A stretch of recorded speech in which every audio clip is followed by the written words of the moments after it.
अस्सलामुअलैकुम। अब तक की अहम खबरों के साथ मैं हूं शहजाद खान और मैं हूं आसफा जहरा। शामिल करेंगे अब तक हेडलाइंस।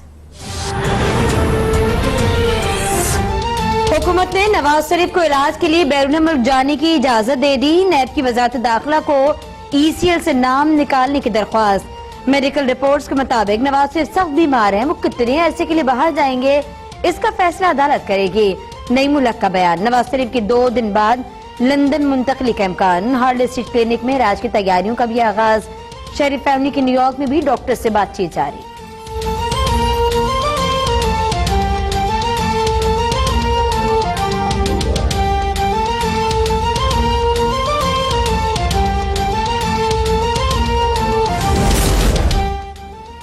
नवाज शरीफ की सेहत या इलाज पर कोई सियासत नहीं करेंगे। सियासत को इंसानी सेहत से अलग रखा जाए।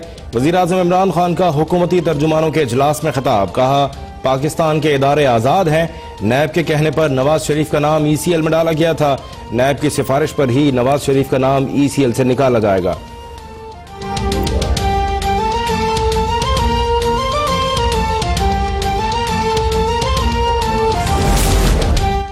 नवाज शरीफ के साथ शहबाज शरीफ भी लंदन जाएंगे। नैब से कल तक ECL से नाम निकालने के लिए क्लियरेंस मिल जाएगी। शेख रशीद का दावा। कहते हैं कि मरियम नवाज वालिद के साथ नहीं जाएंगी।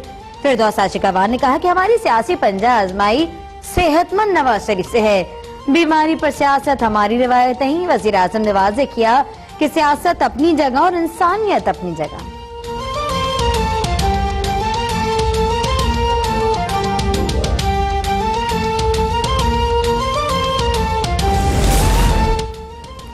नवाज शरीफ को बैरून मुल्क इलाज के लिए अकेले भेजना मेरे लिए बहुत मुश्किल है। उन्हें मुलाजमीन और नर्सों के रहमो करम पर नहीं छोड़ सकती। मरियम नवाज की एहतसाब अदालत में पेशी पर गुफ्तगू। कहा, सियासत चलती रहती है लेकिन वालिदैन खो जाएं तो वापस नहीं आ सकते। लीगी रहनुमा का वालिद के साथ बैरून मुल्क जाने के लिए लाहौर हाई कोर्ट से रुजू का फैसला। पासपोर्ट की वापसी के लिए दरख्वास्त दायर करने पर वकला से मुशावरत।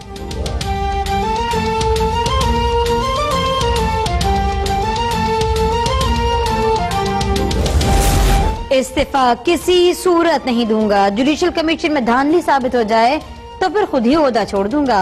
हुकूमत की मुज़ाकराती टीम के इजलास में वज़ीर आज़म इमरान खान का दो टोक मौक़िफ़। कहते हैं, हमने धांधली पर शवाहिद दिए, बात न सुने जाने पर धरना दिया। बगैर सबूत चंद हजार लोग लाकर इस्तीफे की रिवायत नहीं डालनी चाहिए। वज़ीर आज़म से मुशावरत के बाद परवेज़ इलाही की आज फिर मौलाना से मुलाकात का इम्कान।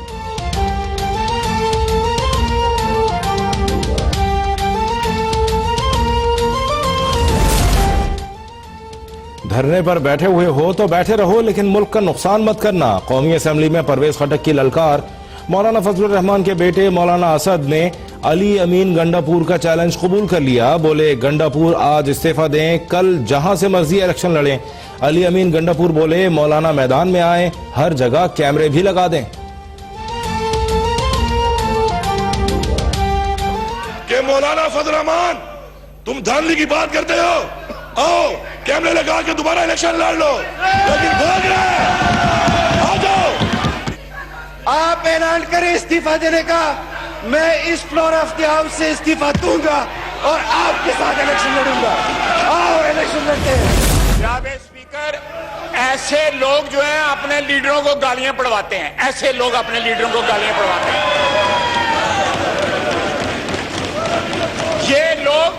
ये लोग न्याजी साहब के दोस्त नहीं है, दुश्मन है। ये गालियां पड़वाते हैं उनको। परवेज खटक का कंटेनर पर डांस हैरान कुन था। PTI ने जो बोया वो ही काट रही है। कौमी असम्बली में ख्वाजा आसिफ भी बरस पड़े।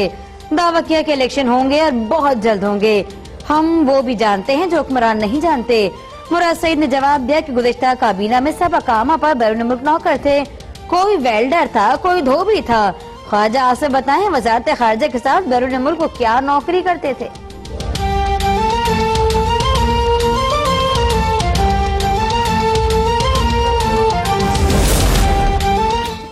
इस्लामाबाद में JUI के आजादी मार्च का 9वां रोज। शुरा का पेशावर मोड़ पर पड़ाव। कंटेनर पर मौलाना फजलुर रहमान के खिताब का इंतजार। हुकूमत और अपोजिशन में डेडलॉक बरकरार। हाफिज अम्मार यासिर की मौलाना फजलुर रहमान से मुलाकात। अकरम दुरानी का कहना है कि रहबर कमेटी ने आइंदा के लाहे अमल पर मुशावरत मुकम्मल कर ली है। 13 नवंबर को मुल्क भर में लॉकडाउन होगा या नहीं, जल्द बता देंगे।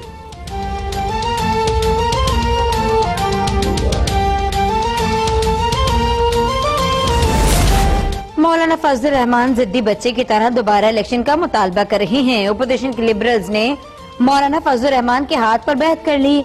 पीपल्स पार्टी अब भुट्टो और बेनजीर का नाम लेना छोड़ दे। सेनेट में कायदे ऐवान शिबली फराज की तनकीद। नैब कवानीन के मामले पर शिबली फराज और परवेज रशीद के दरमियान सख्त जुमलों का तबादला। शिबली फराज की जानिब से अल्फाज वापस न लेने पर ओपोजिशन का वॉकआउट।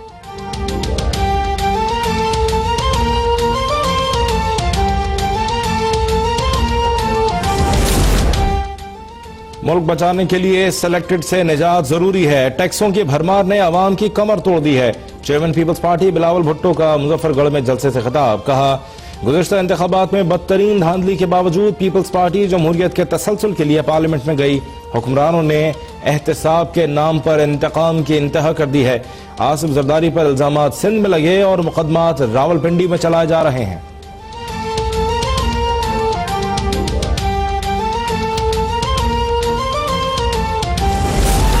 पाकिस्तान में अक़लियतों के हुकूक का तारीखी संगे मील। वज़ीर आज़म इमरान खान सिखों के मुक़द्दस मकाम करतारपुर राहदारी का कल इफ्तिताह कर देंगे। पाकिस्तान का बाबा गुरु नानक के जन्मदिन पर खुसूसी पैकेज का भी ऐलान।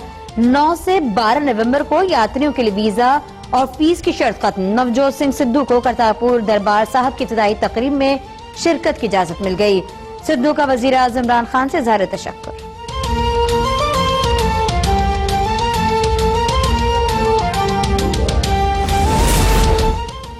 मकबूजा कश्मीर में मुसलसल कर्फ्यू और लॉकडाउन को 96 रोज हो गए। कश्मीरी मुसलमानों को फिर नमाज जुमा अदा करने की इजाजत न मिली।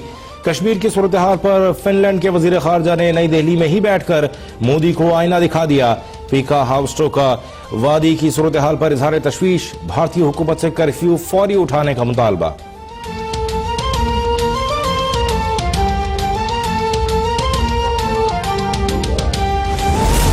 महंगाई के सताए अवाम के लिए बड़ा रिलीफ। हुकूमत का यूटिलिटी स्टोर्स कॉर्पोरेशन को 6 अरब रुपए फराम करने का फैसला। वजीर आजम ने कहा कि मुश्किल हालात के बावजूद अवाम को रिलीफ फराम करने में हर मुमकिन कोशिशें जारी रखी जाएंगी। मुश्किल फैसलों से मईशत में इस्तेहकाम आ गया।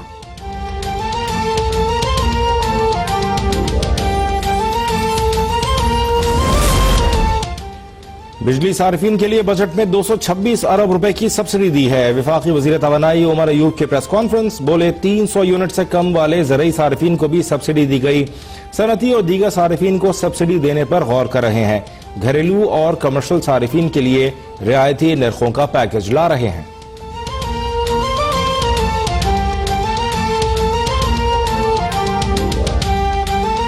मुल्क भर में ईद मिलादुन नबी सल्लल्लाहु अलैहि वसल्लम की तैयारियां। हर तरफ रंग और नूर की बहार। फजा दुरूद और सलाम से मुअत्तर।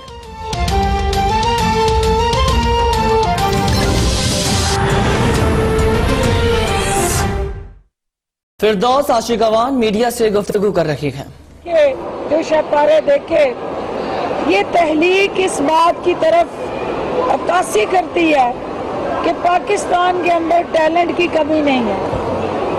ये इन्होंने कलम से ऐसा फन जो है वो सामने लेके आए हैं जिसको कभी सवाल नहीं हो सकता, क्योंकि ये वो नाम है जो कलम के ताकत के साथ रोशनाइयों और रंगों को इन्होंने बेहतरीन और खूबसूरत अंदाज से जिस मोहब्बत और अकीदत का इजहार किया इस रबीउल अव्वल के पाक और बाबरकत महीने में, इससे बेहतर नबी अकरम को खराज तहसीन पेश करने का सल्लल्लाहु अलैहि वसल्लम को और कोई अंदाज हो नहीं सकता। मैं इनकी शुक्रगुजार हूँ कि इन्होंने इस नेक मिशन में मुझे यहाँ दावत दी, आप सबको बुलाया। मैं इनको ये यकीन दिलाना चाहती हूँ कि आप जैसे हमारे कौम के हीरो जो है वो असल तारीख के हीरो हैं। कौम उनको ना सिर्फ अपने अंदाज से मोहब्बत करके, आज जितने भी लोग यहाँ आए उन्होंने इनके ये सारी एफर्ट्स देखी, इनके काम को सराहा। मैं यहाँ सिर्फ इनको ये कहने आई हूँ कि वजीर आजम पाकिस्तान का जो अज़्म है, जो मिशन है, ये जो जज्बा है, वो रियासत मदीना की बात करते हैं। तो रियासत मदीना के अंदर जो सबसे अहम आपका अकीदत का रोल मॉडल के साथ जुड़ा इजहार का एक ऐसी शख्सियत है जिनके हम सब पैरोकार हैं और जिनकी सारी जिंदगी सीरत मोहम्मदी जो है हजरत मोहम्मद सल्लल्लाहु अलैहि वसल्लम, वो हमारे लिए मशअल राह है। और अल्लाह की वो ज़ाते मोहतरम जो है, ज़ाते किबरिया जो है, उस ज़ाते किबरिया को आप देख रहे हैं। इनकी पूरी जितने भी इन्होंने शहपारे और ये अपनी हताती से, अपने कलम से ये सारा अहाता किया, उसमें अल्लाह मोहम्मद को इकट्ठा किया, क्योंकि ये तहलीके कायनात जो है करने वाला खालिक वो परवरदिगार है, और जो वजह तहलीके कायनात है वो हजरत मोहम्मद सल्लल्लाहु अलैहि वसल्लम की ज़ाते अक़दस है। इन्होंने दोनों को एक बड़े हसीन अंदाज से यकजा किया है। मैं इनको खराज तहसीन पेश करती हूँ, इन्हें यकीन दिलाती हूँ कि ये फन जो है इसको जिंदा रहना है।